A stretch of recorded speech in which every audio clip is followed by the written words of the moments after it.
Bonjour tout le monde, bonjour à tous, j'espère que vous passez une bonne semaine. On a encore du soleil, mais là ça se couvre un petit peu quand même, hein. Bon, c'est une nouvelle vidéo en électricité, vidéo réponse pour répondre à Yao qui m'a posé une question, à savoir il a installé un câble 10 mm de section en triphasé et donc il me demande quel est l'ampérage qu'il doit mettre, quel disjoncteur il doit mettre en tête de cette ligne 10 mm et aussi quelle est la sensibilité du différentiel. Bon, combien en milliampères ces différentiels doivent faire pour être en tête de réseau. Alors, je vais te répondre ici, Yao, par rapport aux normes belges, mais en Belgique, au niveau du différentiel général, on met un 300 milliampères. Donc la sensibilité du disjoncteur différentiel général est de 300 milliampères. Donc ça, tu peux mettre un 300 milliampères.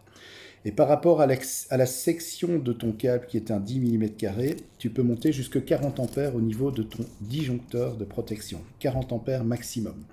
Pourquoi je dis ça? Parce que je te conseille de regarder quand même au niveau de ton compteur électrique. Je ne sais pas où tu habites, dans quel pays, mais en tout cas, si ce sont des fusibles ou un disjoncteur, regarde l'ampérage que tu as, que le gestionnaire de réseau te distribue par rapport à ton abonnement. Parce que si par exemple au niveau de ton compteur, celui-ci est protégé par du 25 ampères, ben, ça ne sert à rien après de mettre un 40 ampères, tu n'auras aucune protection, ça ne sert à rien de mettre un disjoncteur à ce moment-là. Ce que tu dois faire, bien sûr, c'est de, je vais dire, te caler sur l'ampérage que tu as au niveau du compteur. Si tu as 25 ampères, ben, tu pourras mettre maximum 25 ampères pour protéger ta ligne. Si tu as 32 ampères, tu pourras mettre 32 ampères. Si tu as 40 ampères, ben là tu peux aller jusqu'à 40 ampères, mais je le rappelle, pour du 10 mm, c'est 40 ampères maximum. Si maintenant ton compteur est plus fort, qui fait 50 ampères, 60 ampères, il ne s'agit pas de mettre un 50 ou un 60 ampères sur un 10 mm, parce que là, ça ne protégerait plus ta ligne. Donc tu peux aller jusque 40 ampères en disjoncteur magnétothermique maximum. Et pour le disjoncteur différentiel général, tu peux mettre un 300 milliampères. Je rappelle quand même que ce que je te dis là, c'est par rapport bien sûr aux normes belges. Voilà.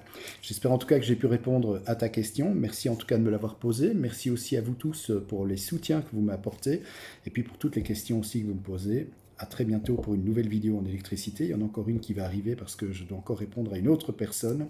En attendant, je vous souhaite une bonne semaine et je vous embrasse très fort. À bientôt.